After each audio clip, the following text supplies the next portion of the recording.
Welcome to Sip and Say with Stephanie.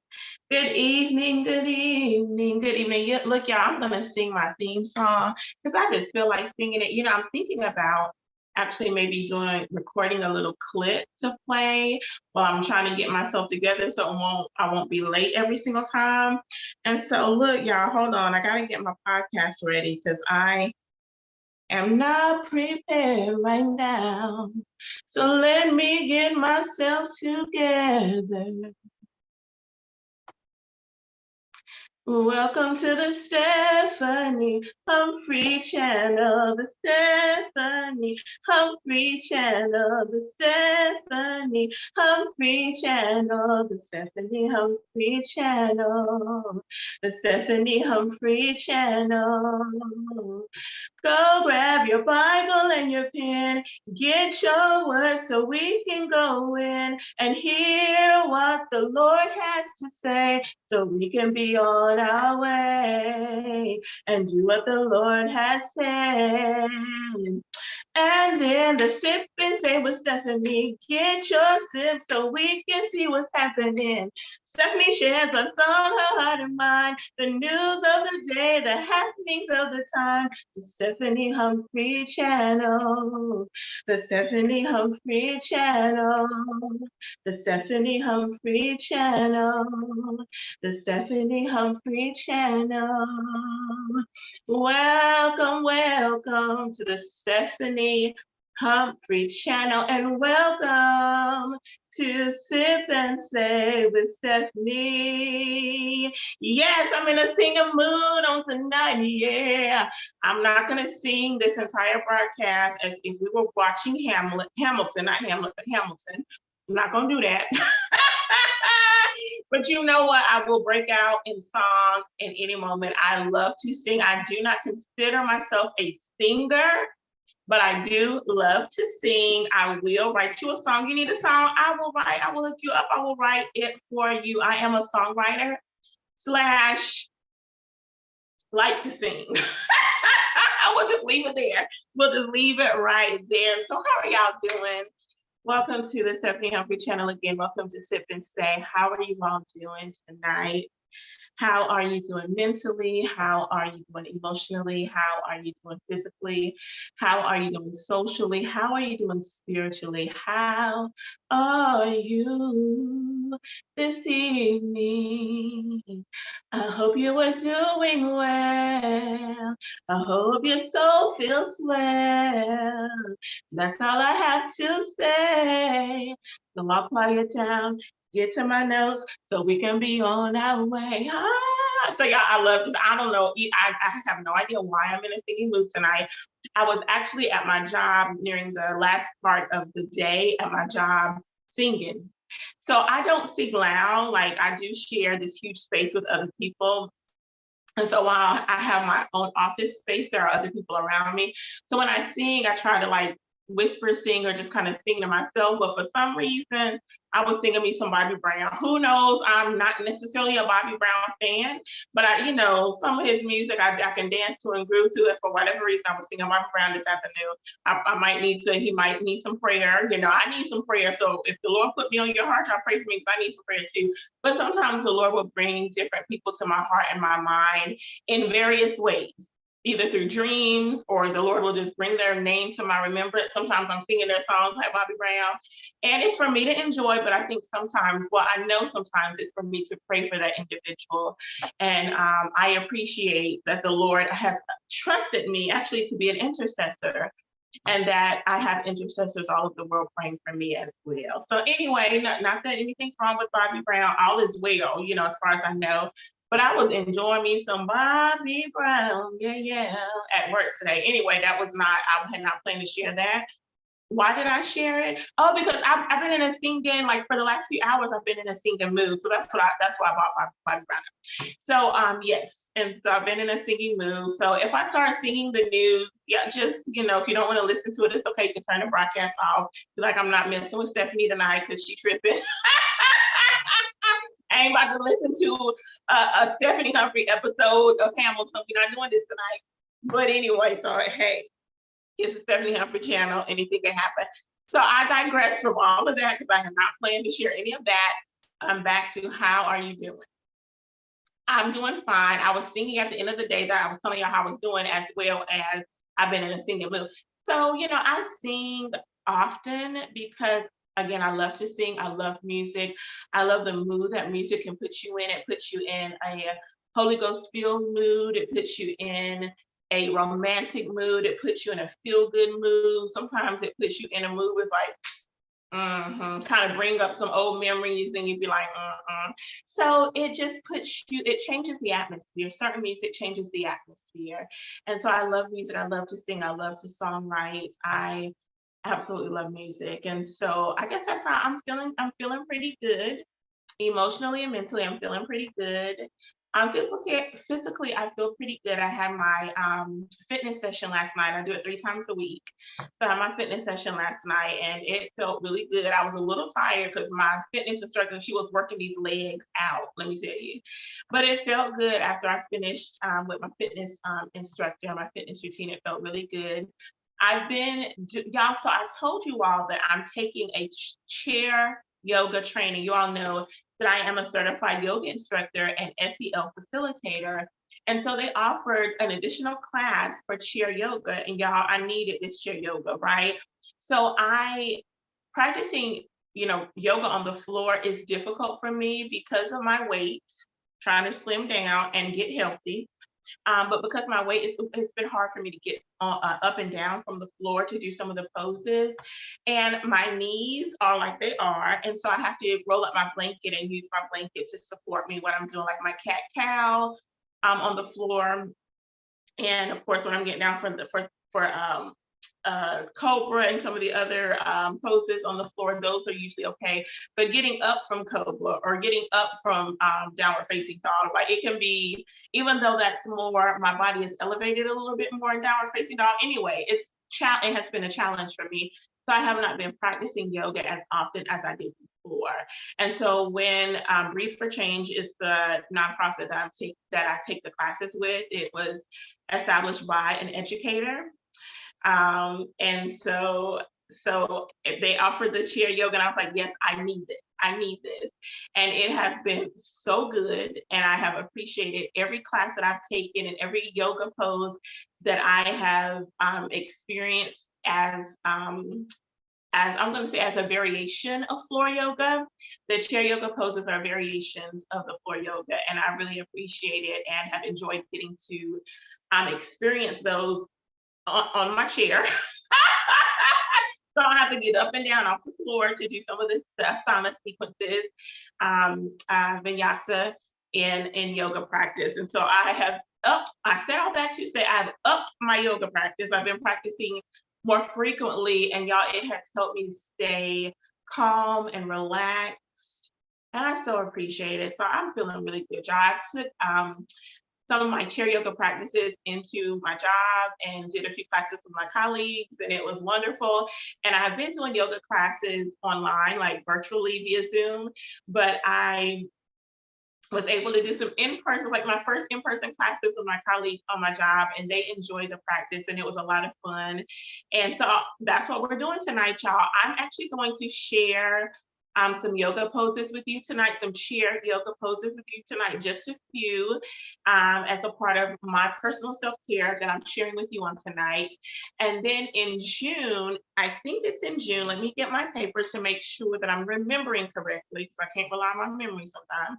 Actually, in August, I'm going to be teaching a full sequence of chair yoga. I'll probably do a 20-minute or a 30-minute chair yoga routine with you. But I believe I'm going to sprinkle in a few poses before then so that you are at least aware of some of the poses that we'll be doing in July, so they won't be brand new. Okay, so I'm going to start introducing those. I think will be good for us to go ahead and do some practice chair poses. So when the sequence happens, we can be a little bit more in tune and on one accord. All right, so I'm excited to do that tonight. I don't have a lot of news tonight, so we're gonna focus on, because I was like, I'm just not in a news telling mood tonight. I'm just not. And so I was like, well, you know what? We're gonna do some chair yoga. We're gonna do a mindfulness practice. I think I'll go ahead and incorporate a mindfulness practice in. And then we'll do a few chair yoga practices as well. Woo-hoo, I'm so excited, and I just can't hide it. I'm in such and such, and I think I like it. How am I forget the words? I'm in control. Okay, well, anyway, y'all know the words of the song. Throw them in the chat for me. Y'all know I tell you I can't rely on my voice. Sometimes y'all throw them in the chat. So I feel really good tonight. And y'all, can I just full transparency? Just full transparency, y'all. This is Thursday. So last week and some into the weekend, you all, I was feeling really lonely. I was feeling really lonely, and I thought about calling up some family members and friends just to have them pray with me and for me, and just to get a prayer chain going for myself. But I didn't. I think I don't think it was because I didn't. Let me make sure. I didn't feel embarrassed about being lonely or feeling lonely. I'm not alone, like I'm never alone, not, but just feeling lonely. I felt like I didn't want to bother anybody. You know what I mean? Like I really didn't want, like everybody's living their life. I didn't really want to bother anybody. And my family who's listening, they're probably like Stephanie. But I did. And I was fine. I pushed through it. I prayed through it. I yogaed my way through it. I studied my way through it. So I made it through, you all, and I'm feeling in a better place mentally and emotionally today. But I was really struggling the last week, and during the weekend, I was really struggling with loneliness. And sometimes I don't think I have ever felt loneliness as heavy as I did last week. Like I felt loneliness throughout my life, during different periods of my life, but not as heavy as I did last week. And I believe I know why. I'm gonna say I do know why. Um, and I'm okay with that. I'm okay with that. I'm okay with that. And so I feel at a much better place, or in a much better place today, emotionally and mentally. Physically, I'm feeling good. Spiritually, all is well. And socially, life is life. It is what it is. It's all right there. Nothing to write home about. Nothing happening major on that front. But yeah, I'm in a good space today. I mean, I know I do share some of my moments with you all when things are going a little awry in my life, or I need to reconnect myself to God or reconnect myself to my purpose. Because sometimes I do get off kilter. Sometimes life is happening. Sometimes you all, I don't watch a lot of news. I share the news with you during Sip and Say with Stephanie, but I don't watch a lot of news unless it's time for Sip and Say with Stephanie, or unless something major is happening in the world and I want to get an update about what's going on. Like when Supreme Court Justice Ketanji Brown, whenever she was going through her hearing process, I was in the news. I think every day, and listen to her trial, as well. Listen to portions of her trial during that time as well. And so I was like really into the news. So there are certain moments in history where I'm watching the news to see what's happening, to get me some updates. But I try to not watch the news as much as possible. But with different things that are happening, especially when Black men and Black women are killed, I reported, I can't even think of anybody's name from last week. Look, let me get it. But like those stories of different shootings that was happening that I reported on last week. Let me see, because names are not coming to my mind at this particular time. But like Kinsley White, she was a young white girl, which still a child, that got shot at. We know that Ralph Yarl was shot at. Thankfully, both of them did survive. We had some cheerleaders that were shot at. 2 were shot for getting in the wrong car. So thankfully, none of them passed away. But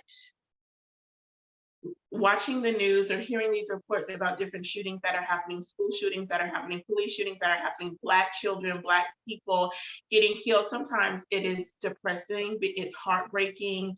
It's like, will Black people ever get relief in this country?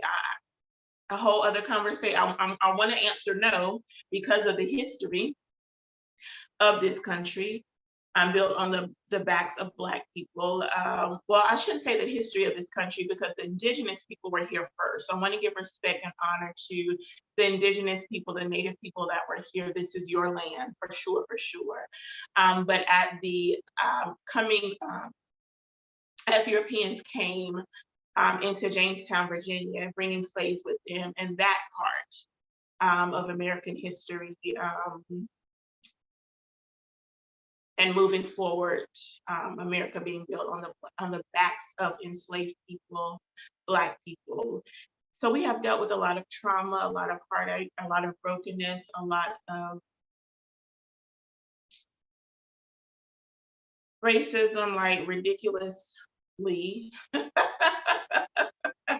Oh, I just sometimes it can just be the news can be too much, and so sometimes I do check out.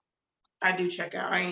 Sometimes I do check out, but I can't stay there too long because there's still um, fighting that needs to happen, and we press on. Even in our brokenness, we press on. Even through the history of racism and the current state of racism in our country, we still press forward. We still press on. That was not a result of my loneliness last week. It didn't have anything to do with it, but just thinking about the trauma that we experienced and just the ongoing, like, I feel like Black people are in a perpetual state of trauma induced instances or trauma instances in the United States of America. From state officials being reported talking about stringing up a Black person, to the ridiculousness we experience through, again, police shootings and citizens shooting Black folks and different things of that nature. I had not planned to talk about all this tonight, but let's sip and say, so whatever kind of comes out. But I feel like we're in just a perpetual state of trauma in this country as a Black and brown person. And so, yeah, so take care of yourself, do what you need to do to stay sane, to stay mentally well, to stay physically well, to stay emotionally well, to stay spiritually well. My to go is prayer. My to go is studying the word. My to go is worshiping. My to go is singing. That's what I do to stay mentally well and emotionally well, spiritually well, socially well. And then my fitness instructor, Lord have mercy. So my exercising and my yoga practices help me to stay physically well. Regular medical checkups help me to stay physically well. And so I really am not planning to talk about all this tonight, y'all, but all of that helps me to stay well because we this is holistic. Like we really have to be aware of how we are feeling from the rooter to the tutor, from the head to our toes. Again, mentally, our heart, emotionally, our body, physically, our soul, spiritually. And then, we are social beings. We are built for connection and relationships. So making sure that we are maintaining healthy relationships. Sis, if he ain't treating you right, bruh, if she ain't treating you right, I'm not telling you what to do in your relationship, but take stock, take inventory of what's happening in your life. And if you need to get well, do what you need to do to get well. And I'm going to leave that there because I'm not telling nobody how to run their life and nobody what to do because I don't want nobody telling me how to run my life or what to do. I'm just saying be well. And I'm going to leave that there. I'm going to leave it there. I'm going to leave it there. So look, you all. So speaking of well, speaking of being healthy and wellness, I told you a few Thursdays ago that I was going to talk about Black maternal health. And so I'm going to do that tonight. That is the major news that I'll be sharing with you tonight. I have some information to share with you about that tonight. And that's going to be it. I'm going to go through the chair yoga poses, and that's going to be the Stephanie Humphrey channel for tonight. I know y'all are not used to that because I'm used to giving you some news, but I just won't in that mood tonight. I just wasn't. You know what? It's sip and say what's that? What y'all drinking? So let me know how you're doing. What is it? 6:54. I took a long introduction to find out how we're doing. So you all let me know how you're doing in the chat, in the comment section. I ask you every week how you're doing because it's important for us to check in with ourselves. It's important for us to check in with our heart, for us to check in with our mind, our mental state, our attitudes, our thoughts. It's important for us to check in with our hearts and make sure that we're not harboring any unforgiveness, or to make sure that we are not in a bad attitude because of some hurt that we have experienced, or some trauma that might be ongoing in our life. So just checking in with this physical body, making sure that, we lubricate the joints through some stretches, and making sure that we're keeping the body fit through some exercise. So just checking in with us, okay? So let me know how you're doing in the live chat or in the comment section. So what y'all drinking tonight? I got me some mustard. Y'all know it's alcohol free. I'm not a drinker. You know what? It's interesting. One of my coworkers, she got a new job, a better opportunity. So I was like, "Oh, girl, we need to get together. Get together, have some drinks." She's like, "Steph, can you drink?" No, but I will. I don't, but I will. And so I will definitely meet. We're gonna get a group together. We're gonna meet up for some drink. And I think I have had mixed drinks maybe a total of maybe 5 times in my life, maybe somewhere between 3 and 5. And every time I go out with drinks with the girls, like I have to, and sometimes we have had, co-ed getting together where with fellas and ladies get together. Somebody has to order for me because I don't know what to order, child. I don't know, like make sure it's not too strong because I got to drive home. So I am not a drinker. Like I cannot tell you, like I know the names of some mixed drinks. I'm doing this while I'm opening my muscadine. So like I know the name of some mixed drinks, but not well enough to know what's in it. And so I usually have somebody in the group to order for me. And usually what they've ordered has been pretty good. The one, I don't know what's in Long Island iced tea, but that was too much. It was just it was too much. I don't know that I even drank it all because it was a lot. I'm gonna have to look it up. So now I'm gonna look it up later to know what kind of alcohol was in it, but it was a lot. It was like too much. And I don't think it's because they gave me extra. I think it was just because I'm not a drinker. Anyway, y'all probably didn't care to know that, but that's my business. I decided to share. So I'm drinking me some muscadine tonight. So what are y'all sipping on tonight? Y'all got, and I do have my H2O right here beside me as well. Y'all have some H2O, tea, coffee, hot chocolate. Y'all got some alcohol. That's fine too. I'm not, no judgment here, child. Ain't not a bit of judgment here. So I done filled this whole thing all the way up to the rim. Woo! So yes, I'm excited. So I'm gonna take a sip. Actually, I'm gonna take a drink of water first. I'm actually very thirsty, and so I better satiate myself with this water.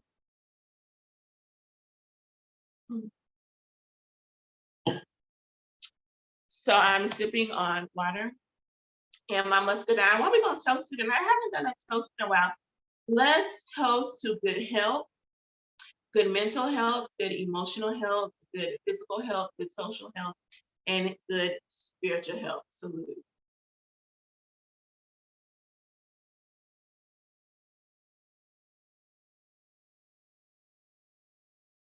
Oh, let me keep that close.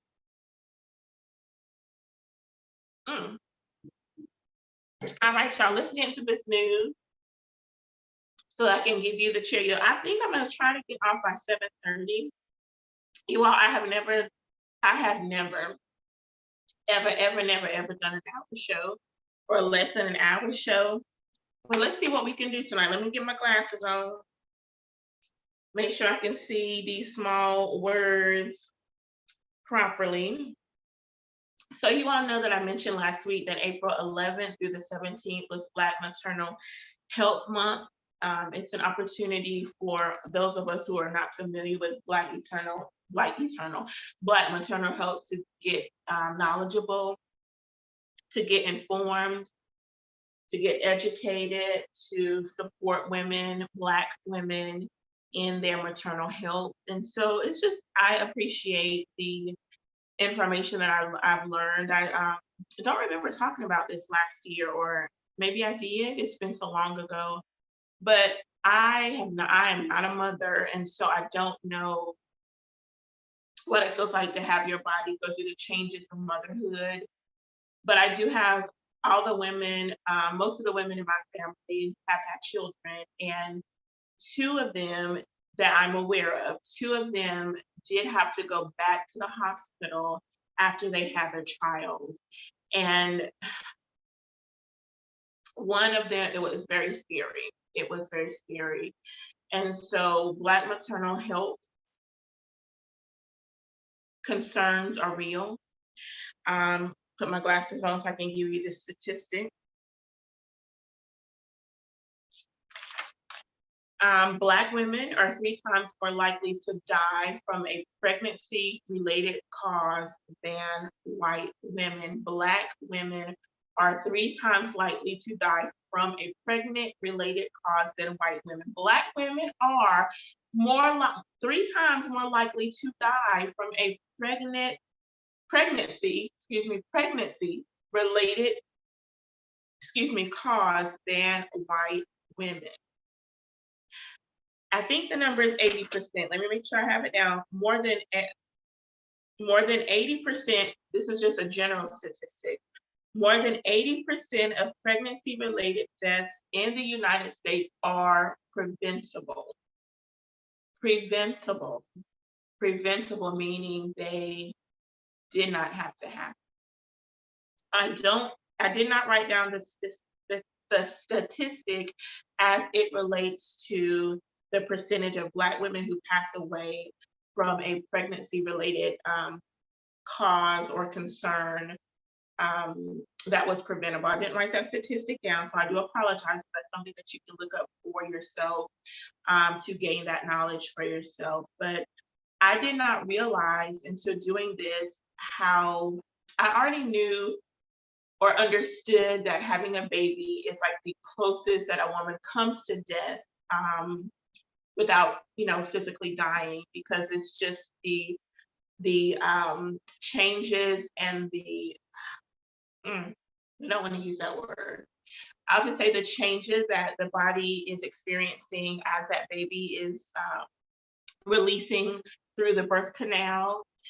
It's just a very, from what I understand, pain-wrenching process to get that baby released. I have been in a delivery room. That was my first and last time. I am thankful that the Lord did not see fit for me to have no kid.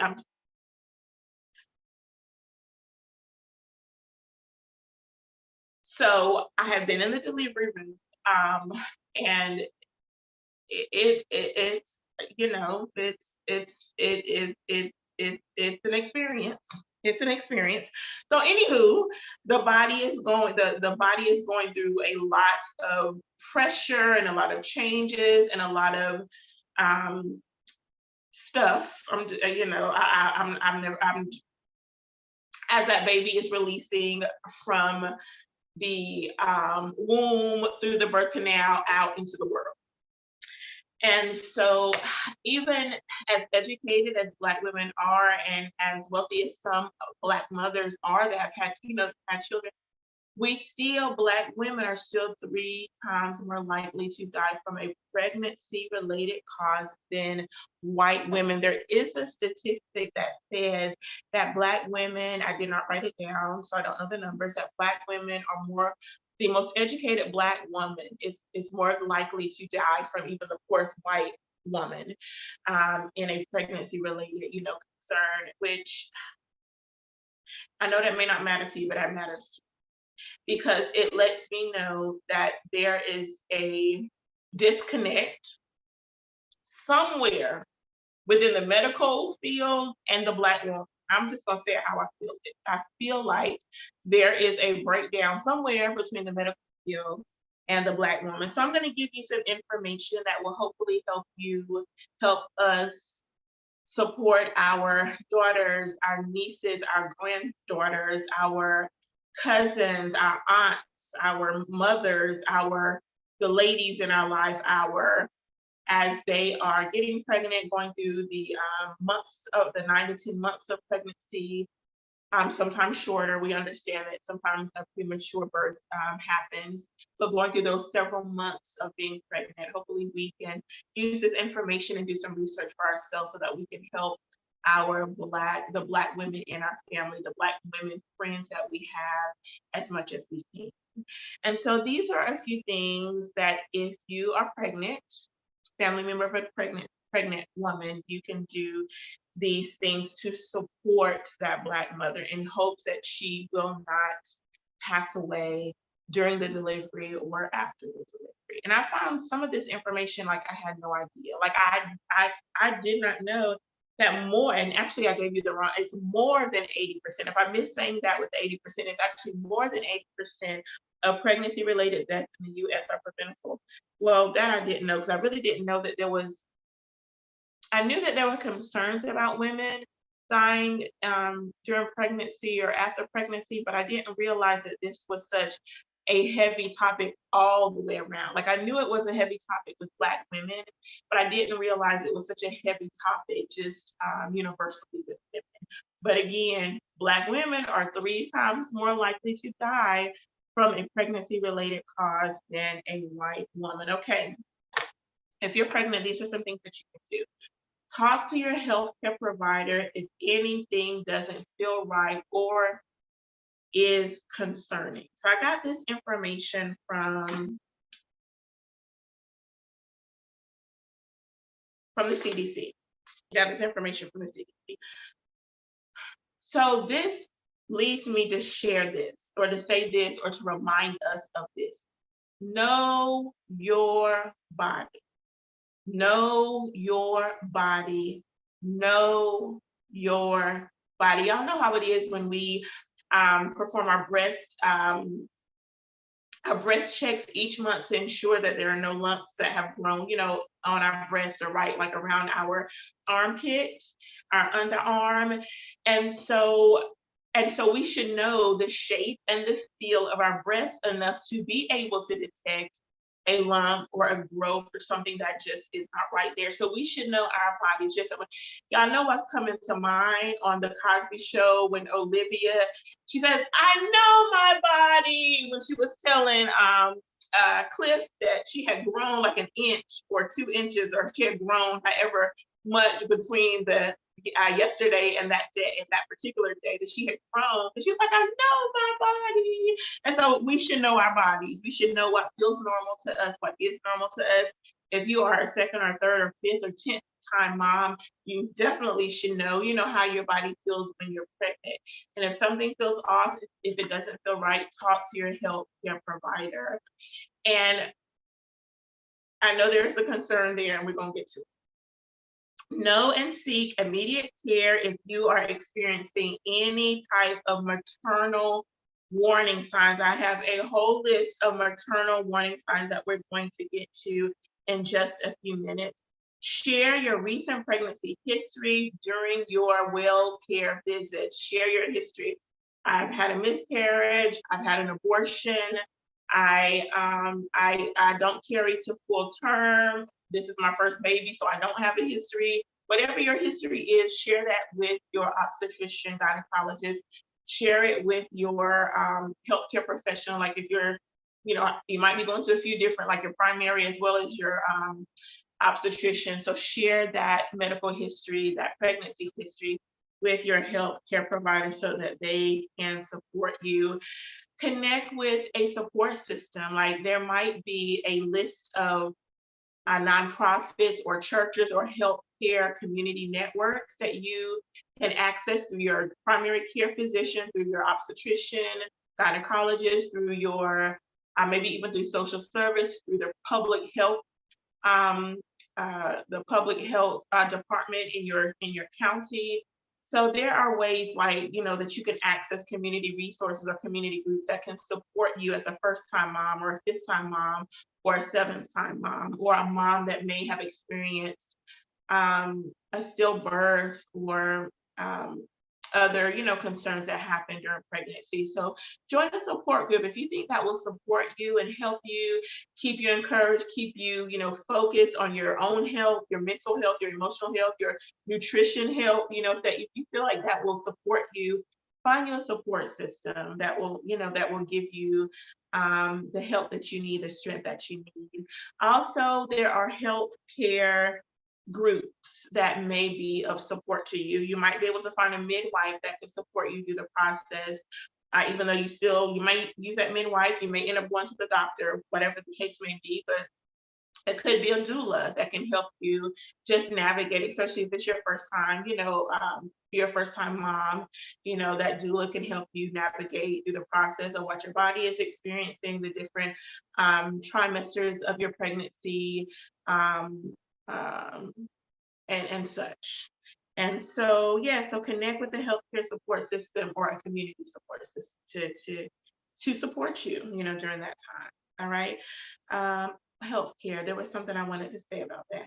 Ask your healthcare provider if there are other like healthcare networks or healthcare groups that you can join because they should be a good resource for that. Also, check with your insurance because it's possible that your healthcare insurance provides um, um, guidance or provides access to you to connect with community groups or to tap into additional resources that will support you while you're pregnant. You never know until you do your research or ask. All right, so if you are a healthcare provider, because look, y'all, I have listened to stories. PBS, I watched a documentary that PBS did. I think I watched it a couple of weeks ago. I don't know when it was recorded, but it was a young lady there, and she was expressing, her and her husband lost a child. They already had two, if I'm not mistaken. Or they had one, lost one, and then had another one. But I think they have two. So this was either the second or the third child that they were pregnant with. And she ended up losing the baby and she talked about how she reached out to her healthcare provider. She shared the concerns that she was experiencing in her body, the pain that she was experiencing in her body, and she did not feel like her healthcare provider took her seriously. And it ended up that she lost her baby. And I've listened to other stories where Black women have said that they felt their healthcare provider did not take their concerns seriously. For this mom that I was listening to on PBS, I cannot remember which trimester she was in, but I think it was past the first one and maybe in the second or third one, because I remember her saying something to the effect that she was not she was it was too late, not too late, but it was like she had been with this doctor through the process, through this pregnancy. So it's almost like it was too late to try to find somebody else, something to that effect, where she had been with her, through these months of her pregnancy. And so she stuck with her. Because you would think, well, why didn't she go to another doctor? Well, you know, she had been with this doctor for most of the pregnancy, and so she decided to stay with her. And so, but I've heard other stories of Black women saying that their healthcare provider did not take them seriously when they shared that their body wasn't feeling right, or if their body wasn't feeling right, or if they were in pain, their healthcare provider did not take them seriously. And listening to that story from different women was heartbreaking to me. And I don't remember any of the women in my family ever expressing that they had concerns about their healthcare providers. So I would have to ask them to understand, or to know and understand their experience. But I've heard some, other women just sharing this. And I believe a lot of it has to do with history as it relates to Black people and Black women in particular, because the thought it was and still is that Black people and Black women in particular can endure a great amount of pain, definitely more pain than white women. So oftentimes Black women are not taken seriously by their healthcare provider. If you can, I would encourage you to find someone who you believe will take your concerns seriously, if you're able to do that. I do understand how insurance works. You're in network, you're out of network. I do understand for those who have limited access to health insurance or may not have any health insurance at all, and you may be using the county health department or another community health department in your neighborhood, and you may just receive the care that you can get. And so I understand that. I trust me, I've been without health care a couple of years in my life, so I understand that totally. I wasn't going through any pregnancy related concerns, but I had other health concerns that I needed support in, and the local community health department, the local community health center helped me out during that time with resources so that I could get the care that I needed. So I truly understand. And but if you can, if you're able to, if you have the resources to do so, and you don't feel like your healthcare provider is taking your concerns seriously or is providing the health care that you feel like you deserve and need, then if you can find another healthcare provider, if not, talk to that person's supervisor. They have a supervisor, or maybe there's somebody else in the office who can help you out, whatever. Just do some research and understand what your options are so that you can get the best health care you can while you're pregnant. So this is what healthcare providers can do to help pregnant women, and in particular Black women. Listen, this is not even in the notes, but this is my personal thought. Listen, listen, listen. Listen to that pregnant woman when she is telling you something is not right with her body. She knows her body because she has lived with her body for 16, 18, 25, 35, 40 years. She knows her body. So listen when she's telling you that something's not right. Ask questions so that you can better understand um, who this woman is, understand her concerns, understand her thoughts, understand, her health history, I'm going to say her nutrition history, her physical history. Ask some questions so that you can understand her and be able to better help her and support her during her pregnancy. Help patients understand the urgent maternal warning signs, which I'm going to get to in just a few minutes. Help them to understand those urgent maternal warning signs. Y'all, I didn't even know, but we're going to talk about it. So help her understand that there are some warning signs that she needs to look out for while she's pregnant, during the pregnancy, and then up to a year after. I didn't even know that there are warning signs up to a year after a woman delivers. I just didn't know. And so again, we're going to talk about those. So healthcare provider, give your patient all the knowledge, all the information, all the pamphlets, booklets that you can give her so that she is fully informed about what is happening in her body during her pregnancy and what could happen. Like, so again, those urgent maternal warning signs so that she is aware of what could happen. And if she does experience some of those warning signs, she can get to her nearest hospital or get to your doctor's office or just urgent care somewhere where they can help her, immediately. Respond to any concerns that your patient is having. Do not take a woman's concerns lightly. Do not look at this Black woman and say, I don't believe you, because you're not experiencing that pain. Your body can take more pain. Respond to her concerns. Listen and then respond in care, in respect, respond appropriately. Take care of your patients. That's what you do. Recognize any unconscious biases that you may have. We all have unconscious biases. We all have in our minds some stereotypes about certain groups of people that we believe to be true. Whether they're true or not, we believe them to be true. Okay, so recognize any unconscious biases you may have against Black women. Respond, I already said that. Provide all your patients with the same quality of care. Respect the Black woman just like you would respect the white woman. Listen to the concerns of the Black woman just like you would listen to the concerns of the white woman. Respond appropriately and with all the medical care you can give to the Black woman as you would the white. So treat all of your patients with respect. Treat them equitably. Okay, treat them equitably. So let me get into these urgent maternal warning signs. Y'all, it's a lot of them. It is a lot of them. So these warning signs can happen during the pregnancy and up to a year after the pregnancy. Wow, y'all. I'm telling you, having children is so beautiful and is so wonderful, but it can also be a difficult period in a woman's life as it relates to her, her physical health, her mental health, her emotional health.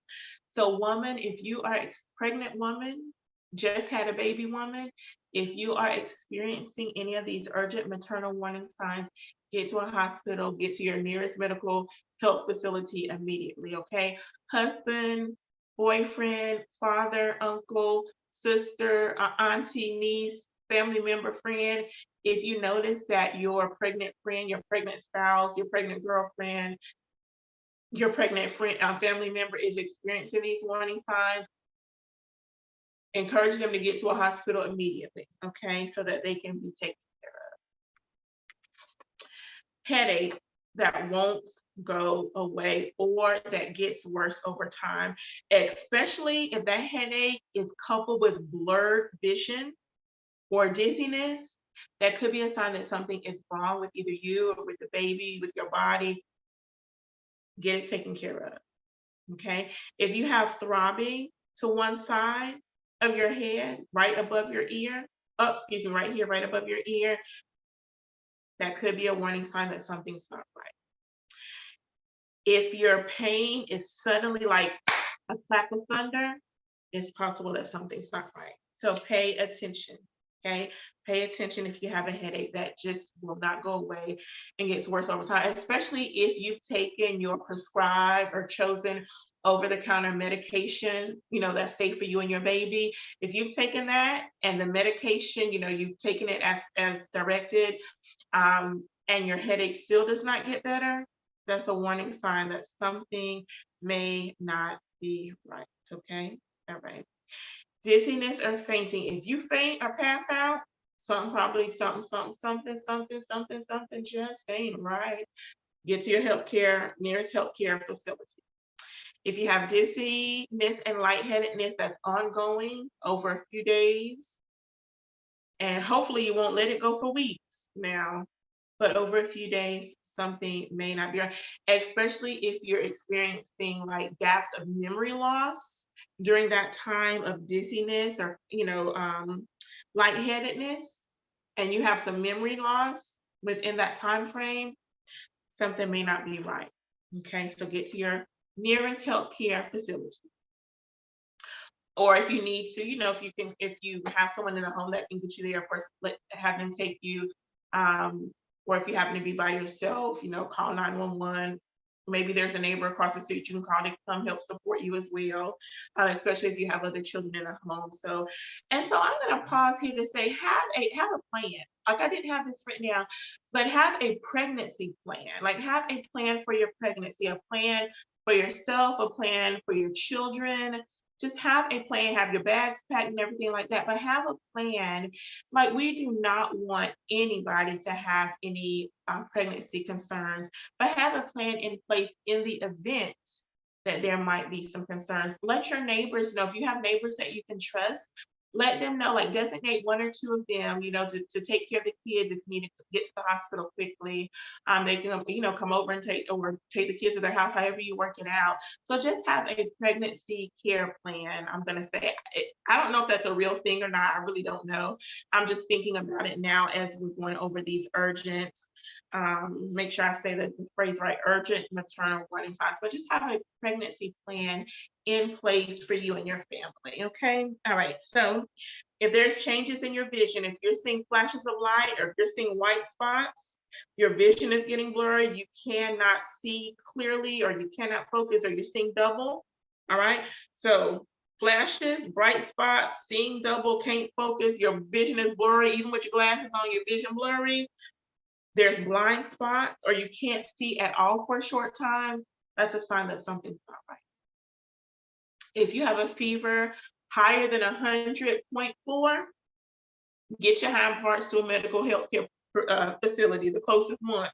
The closest one that I guess that I'll say that you can trust, because maybe the closest one is not the best. I don't know, but just get to the closest one that you can to take to see, make sure you're all right. Check on you and check on the baby.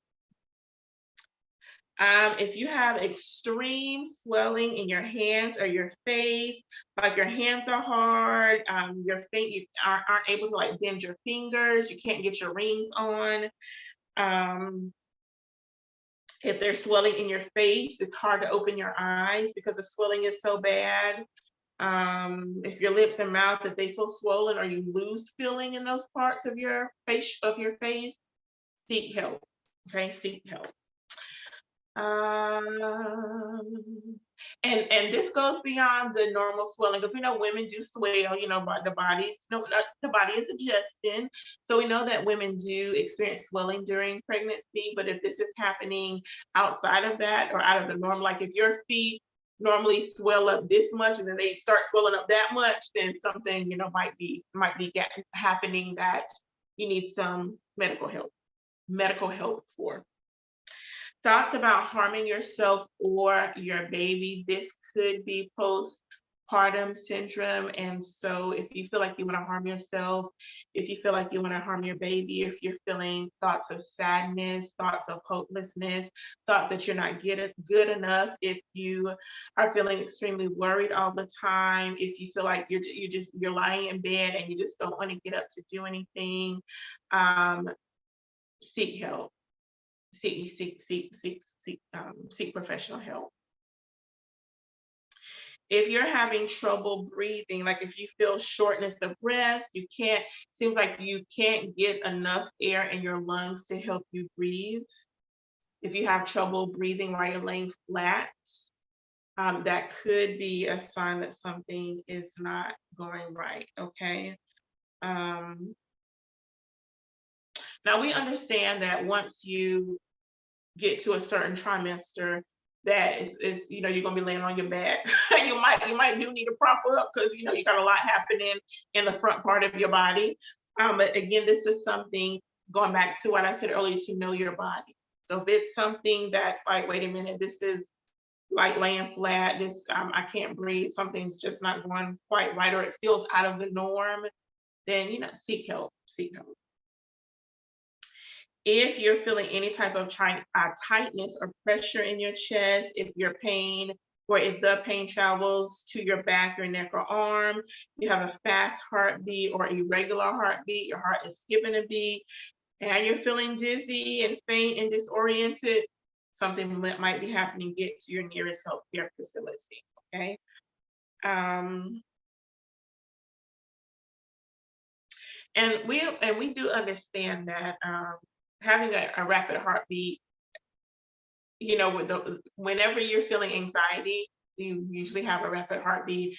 If you're feeling if you're in a situation of danger, like your fight and flight mode, then you'll have a rapid heart beating.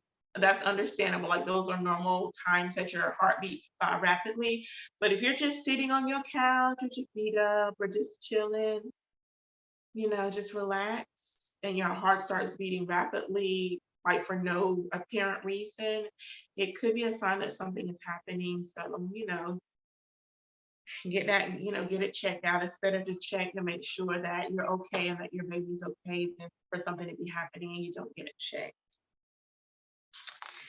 If you are unable to drink or eat for more than 8 hours, excuse me, let me backtrack. If you're unable to drink for more than 8 hours, if you're unable to eat for more than 24 hours, something might be happening. If you have unusual nausea, unusual vomiting, outside of morning sickness. Some pregnant women say that they never got morning sickness. Ooh, that's a blessing.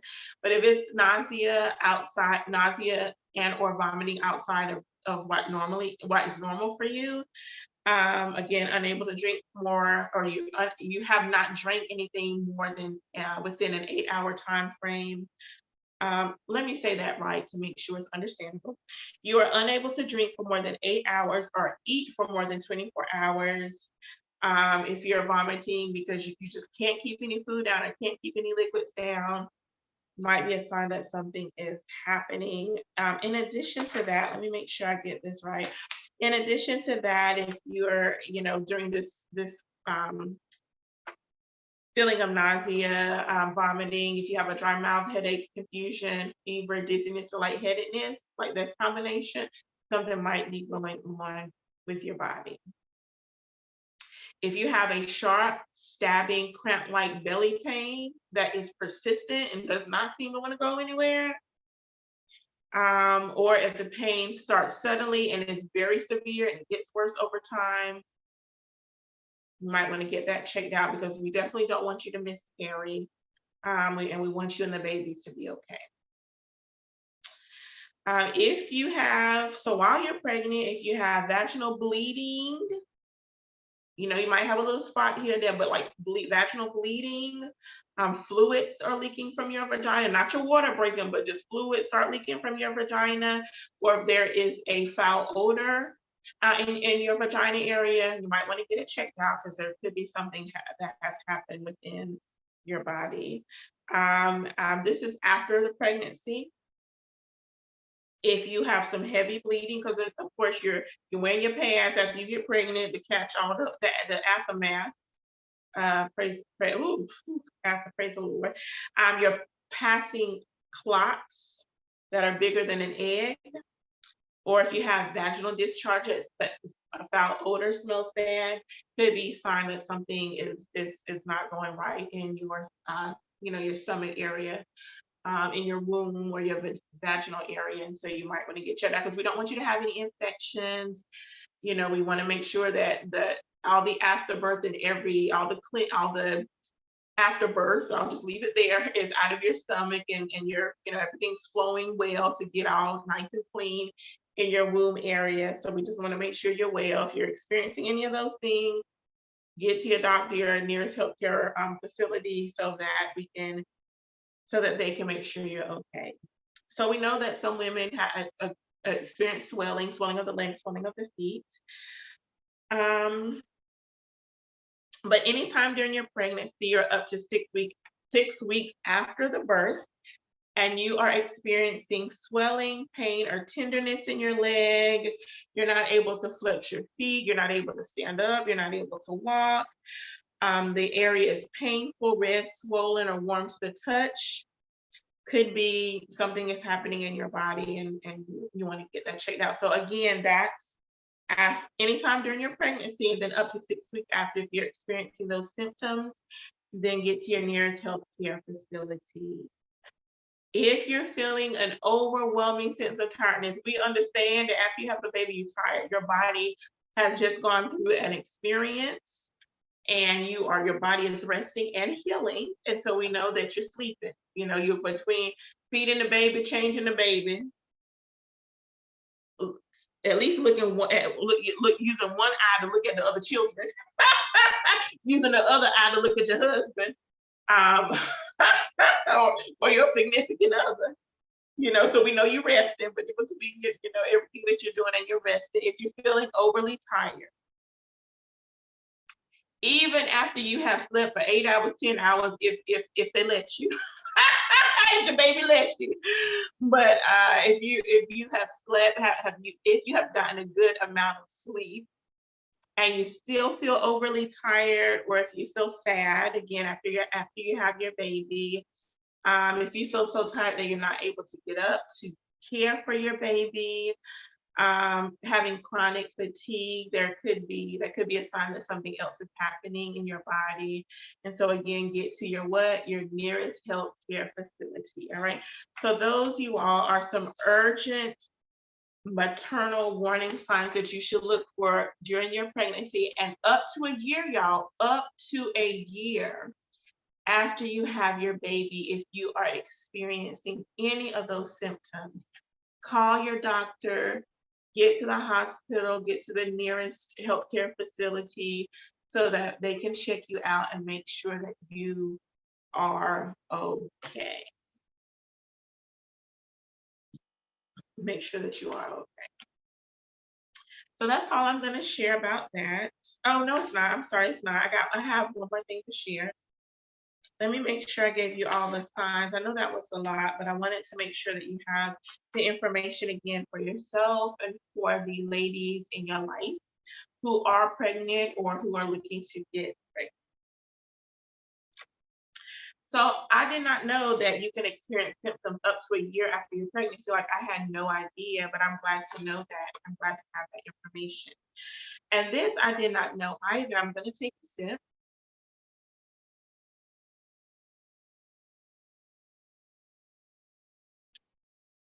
There is a documentary called Aftershock.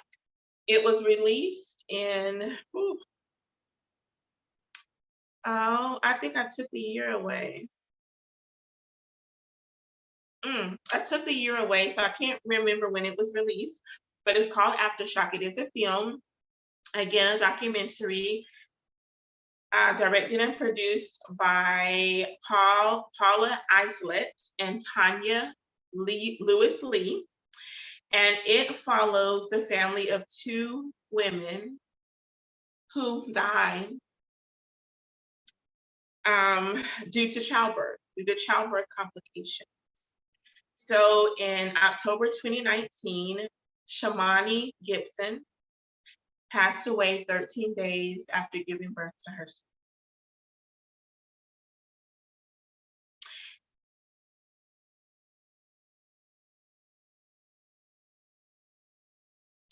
It is noted that she was ignored by medical providers, by her healthcare providers. Her concerns were ignored.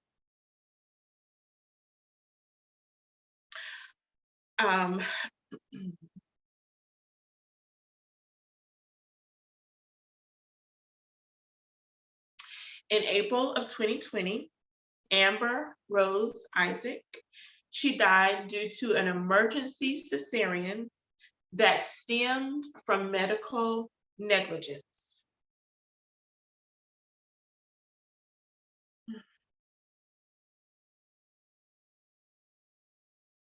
I have not yet watched the movie or the documentary, the film, but I will. I will watch it. And yeah.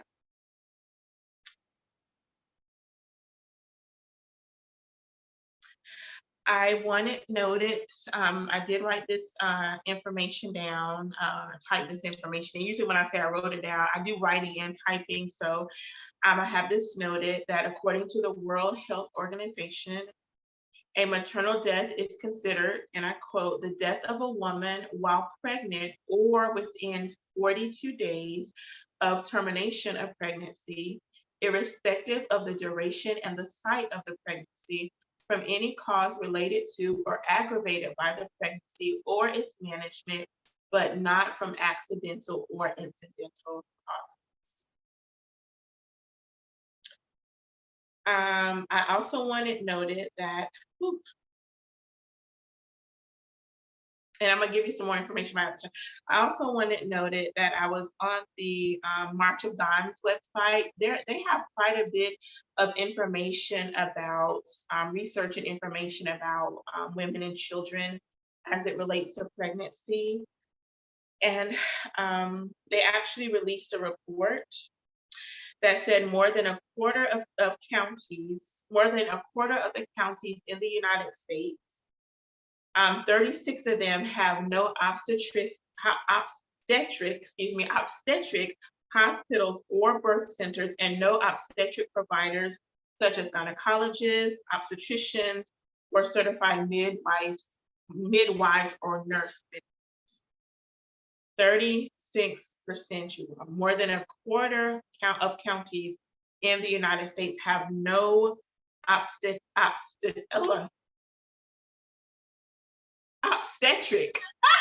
It's not a word that I say every day, so I gotta think about how to use my phonemic awareness and pronounce it correctly. Obstetric hospitals or birth. I had no idea. That's a large number for women not to have access to the care that they need. Like, that's huge. Wow, y'all. That's huge, y'all. So these areas are called maternal care deserts. Woo, I did not know I was going to get emotional about this, even though I did look up the information before. I read through it before I came on. But anyway, these are called maternity care deserts. Okay. Woo. Y'all, it's a lot. Y'all, if you have a wife, a girlfriend, an aunt, a niece, a daughter, a cousin, a family member, friend that's pregnant, y'all, please let's take care of them. Let's please help them. Let's please support them. When they go to the doctor, if we can, go to them, go with them to their appointments, go with them. Take a notebook. Whenever I go to my doctor's office, I take a notebook. I also have a notebook on my phone because sometimes I don't take my big notebook into the doctor's office. As a matter of fact, since the pandemic, I have not taken my notebook into the office. I've just been taking notes on my phone and have a journal there, because I want to document the conversations that I'm having with my healthcare provider about my health, mainly because I'm not going to remember it. And because me and her talk about so much, because I've had some healthcare concerns more so over the last few months, we talk about a lot, and I want to make sure I have everything documented. I also take my concerns and have my concerns, my questions in the notebook as well. And so my doctor knows me so well. So after she takes my vitals and everything that's needed, she'll look at me. She said, "What you got?" Because she knows I'm coming with questions. I'm coming with information. I'm coming because it's only one Stephanie Humphrey. Well, there's other women named Stephanie Humphrey, but there's only one Stephanie Humphrey right here. There's only one me, Stephanie Humphrey. And so I want to take care of myself so I can be around as long as absolutely possible. Which makes me a little bit nervous with everything that's going on in the world, just because, we go to the grocery store, we go to the church, so many things are happening in my world, but I'm going to take responsibility for my own health and well-being and do what I can to take care of me. So pregnant woman or a spouse or a friend, family member, take a notebook with you when you go to the doctor's office so that you can take note of what the healthcare provider is sharing with you about the pregnancy, about foods that need to be eaten, about exercise that needs to be had, medication that might need to be taken, whatever the case may be. And I wrote this down, you all. I don't know if this is such a thing, but because I keep a healthcare journal, I wrote down, whenever I tell you exactly what I wrote down, keep a pregnancy journal. I think there is such a thing as a pregnancy journal. I really don't know. But keep you a pregnancy journal to document, what your body is experiencing during your pregnancy, how you're feeling during your pregnancy. Just take notes of this journey that you're taking, especially if you're a first-time mom. Take note of the journey, and then any pains or anything you might be experiencing, hopefully you'll go ahead and reach out to your healthcare provider. But document the time of day it's happening. Document what you were doing, because you might be moving something that you shouldn't be moving. So it got you a little pain here and a little pain there. So pay attention to what you're doing, know your body, document through a pregnancy journal, so that you can share that information as needed with your healthcare provider to help you, with your care. And y'all, and that's all I have to say about that. That is that's all I have to say about that. All right, y'all, let's do some stuff here. I said an hour and a half, y'all. It's already still 43. So I'm gonna keep these yoga, chair yoga poses short and sweet. Okay, I'm gonna keep it short and sweet. We're gonna do some wrist stretches and shoulder stretches, and that's all we're gonna do tonight. I thought about us doing some side twists and bends, but we won't do that tonight. We'll actually incorporate that in as I show you more chair yoga poses. So again, when September comes, not September, but August comes, August 10th, you will have at least seen me do the poses and hopefully practice some of the poses yourself, so that when we do the sequence that you'll be familiar with the poses that I will be sharing with you during that sequence, okay?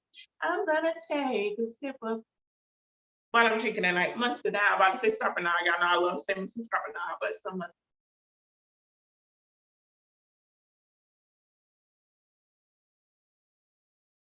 All right. So I invite you. Now, if you prefer not to do any of the yoga poses, it's okay, you all. It's not for everybody. That's okay. And just know that this is at your own risk. Doing yoga poses, whether it's floor yoga or chair yoga, it is not a substitute for seeking medical care for your needs. It's definitely not a substitute for that. Um, so make sure that you're taking care of yourself, okay? All right, so I would invite you to, I'm gonna stretch back a little bit so hopefully you can see me a little bit better. I would invite you to sit comfortably in whatever chair you might be in. Find yourself in a comfortable seat and settle yourself in that comfortable seat. I invite you to soften your gaze or close your eyes if you wish to do so.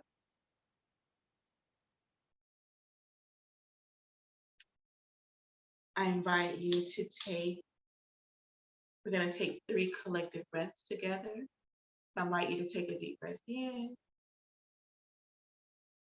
and deep breath out.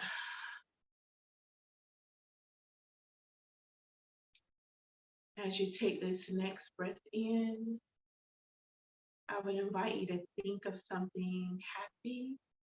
So deep breath in. And as you breathe out, drop your shoulders. Drop those shoulders just to relax those shoulders. Invite you to take one last breath, deep breath in. And breathe it out.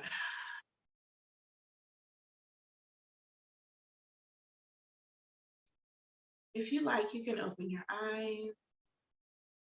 I invite you to extend your left hand up and your right hand up. We're going to do some wrist bends. Let me fold my shirt down so that you can see my wrist bending. So we're just going to gently rotate your wrist around, just nice and slow. You can rotate them alternating the rotation, or you can rotate them just forward, kind of a way up, like towards you in a way.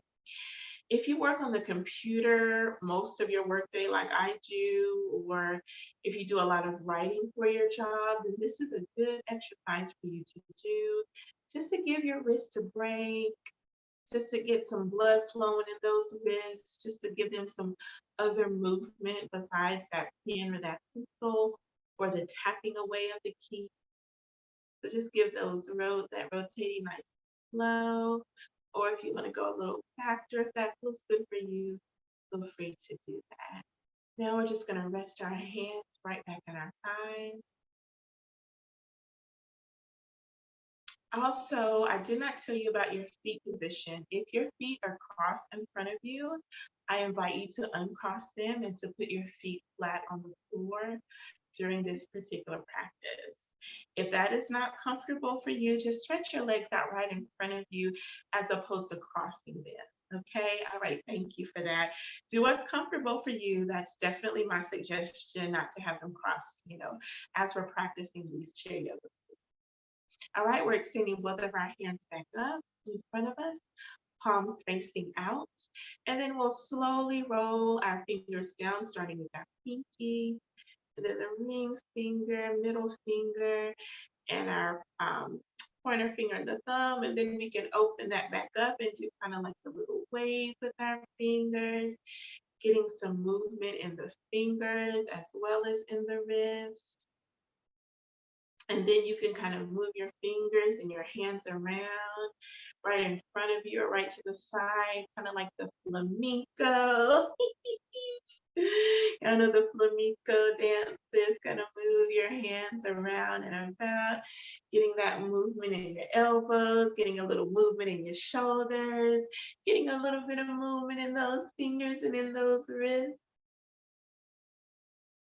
Making sure that you're staying connected with your breath as you're moving your wrists and your hands all around. And then we'll take a few more rotations here, and then we'll gently move our hands back down to our thigh. You can give a little shake to your shoulders if you like. Take a deep breath in and exhale out. Now extend your left hand right in front of you, palm facing out. And we're going to take each finger, press it down with our palm, covering it with our thumb, and then we're going to turn our hand facing us in a way. I'm going to guide you through that. So pointer finger down, wrap your thumb around that pointer finger, face that palm towards you, and then face it back out. Release that pointer finger, take that middle finger down in your palm, wrap your thumb around it, and then turn that palm facing you. And that palm facing out. We're just rotating our wrist, giving us a little bit of movement here. Release that ring or that middle finger. Put that ring finger in your palm, wrap it around with your thumb very gently. Don't That shouldn't feel any pain or don't hurt yourself. Turn that palm facing you, and then turn that palm facing out. Release that ring finger and pull that pinky down into your palm. Wrap it around with that thumb. Face that palm towards you, and then face that palm out. Now release that pinky, give a little shake to that wrist, and gently place that hand right back on your thigh. Now we'll take our right hand up. I hope I said the left hand the first time. Take your opposite hand up, and then pull that palm facing out. Put that pointer finger in your palm, wrap it around with your thumb. Then gently turn that palm toward you and gently turn it back.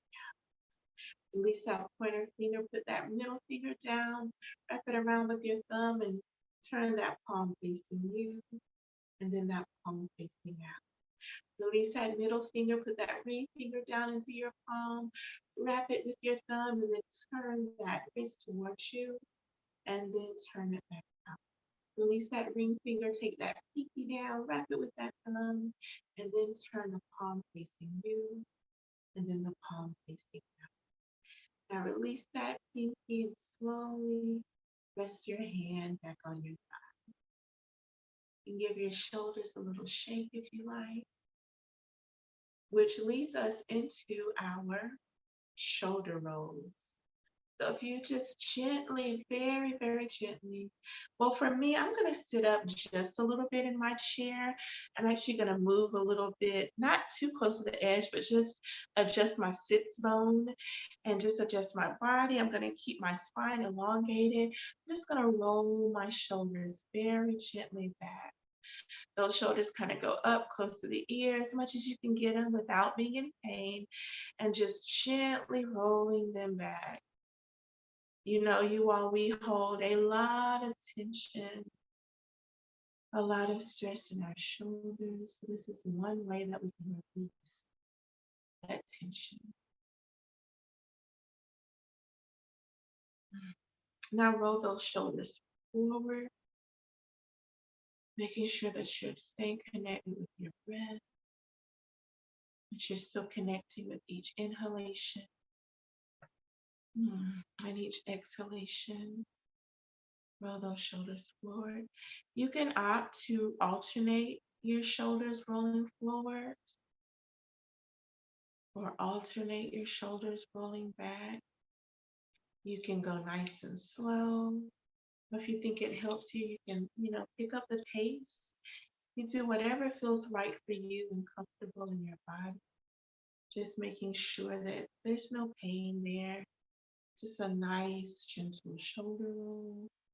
You can do just a few more of those at your own pace. And then we'll just sit back, just rest those shoulders, give a nice little thank you shrug to the shoulders. And now I'm gonna sit up again just for this next shoulder roll. I'm gonna just sit up a little bit just for my own self. You do what feels good in your own body. So touch your hands to your shoulders, one hand on each shoulder, and just gently roll your shoulders forward. Here we're getting a little bit of movement, not only in our shoulders, but a little bit more movement in our back and getting a little bit of movement in our elbow. So just gently, gently, gently roll those shoulders forward. When you're ready, you can roll those shoulders back. If you like, you can alternate the shoulders rolling forward or back. You do what feels good to you. Do what feels comfortable in your own body.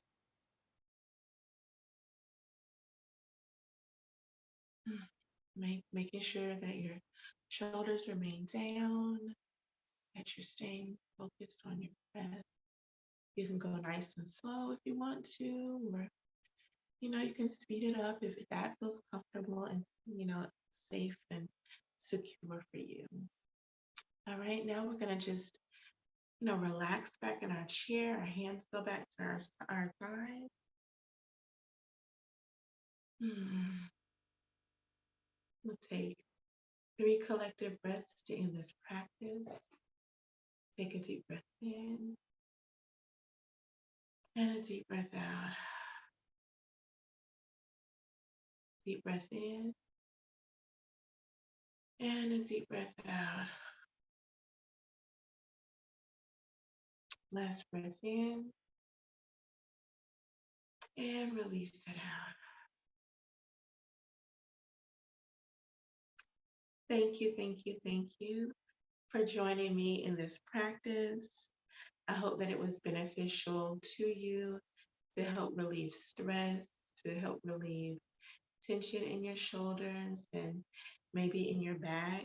You can incorporate those poses in your own life if you so choose to.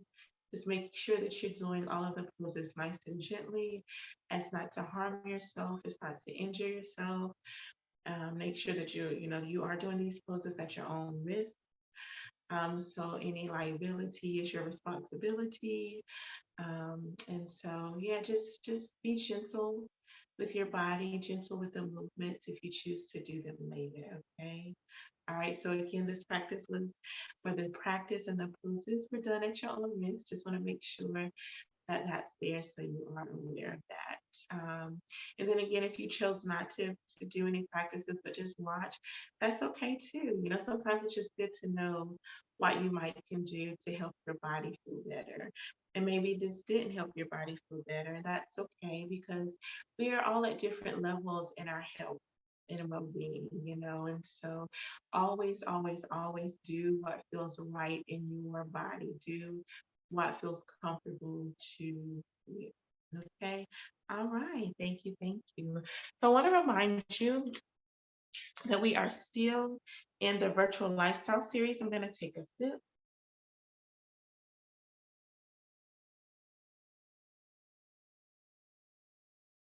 We are still in the virtual lifestyle series. Last week we had Money Matters, Be Smart About It. Deaconess Tasha Owens, y'all, she gave us I'm sorry, not last Thursday, the Thursday before. She gave us some wonderful information to get financially healthy. Go back and listen to the rebroadcast. It was amazing, you all. Next month on May 11th, we continue in our virtual lifestyle series with Fit, Firm, Fabulous, and Fun. Fit, firm, fabulous, and fun. It's time to get your body in shape. Y'all, by next week, by next month, I'm gonna have a song. I'm gonna have a song for that fit, firm, fabulous, and fine. My physical health. I forgot to add that part in. Fit, firm, fabulous, and fine. My physical health evangelist, Darlene Jameson, will share with us how to stay physically fit, and she's going to do a little bit of a routine for us as well. So come prepare for that on May 11th. On June 8th, we have home ownership basics. It's time with Reverend Tawana Adams. She is a real estate agent. She is my real estate agent, and she is the absolute best. She's going to give us some basics. If we want to purchase a home, if we are looking to purchase another home, she's going to help us start that. This is really foundational for new homeowners or first-time home buyers, rather, to help support you in your journey of home ownership. But I'm pretty sure if you own a home, 5, 10, 15, 25, 35, 45 years, there's information that you can glean from this session. So join us on June 8th, and then July 13th, there will be a teaching on nutrition. I don't have a nutritionist or a individual that's an expert in nutritional information. I don't have them ready yet, but by July, I'll have somebody and be able to share that information with you. And then August 10th, I will be teaching a chair yoga class. I don't have a name for it yet, but hopefully by the next Thursday that I'm on, I can give you the name for it. And this September, y'all, is a programming break because Minister Stephanie Humphrey, the Stephanie Humphrey channel, I'm taking me a self-care break in September. If y'all want to donate to my self-care fund, feel free to do so now. I'm just playing. Look, that one of my I love that comes from a dear, dear friend of mine. She's like, you want to contribute to my fund? I love that. So I adopted that from her, but that's my self-care month for myself. And then we do have programming in October, December, and November. All right, y'all. Oh, okay. So we are done. I want to say thank you for joining the Stephanie Humphrey channel and Sip and Say with Stephanie. I hope you all enjoy the rest of your night. I hope you have a wonderful, safe, relaxing, fun-filled and laughter. If you're having a party, if you're celebrating anniversary, birthday, or other special occasion, I hope you have a wonderful weekend, a wonderful rest of the week, and then a wonderful weekend. And I will see you back here, Lord willing, next week. Y'all be blessed. Oops, don't forget to like and subscribe and share the broadcast with your family and friends. I appreciate it. Y'all be blessed.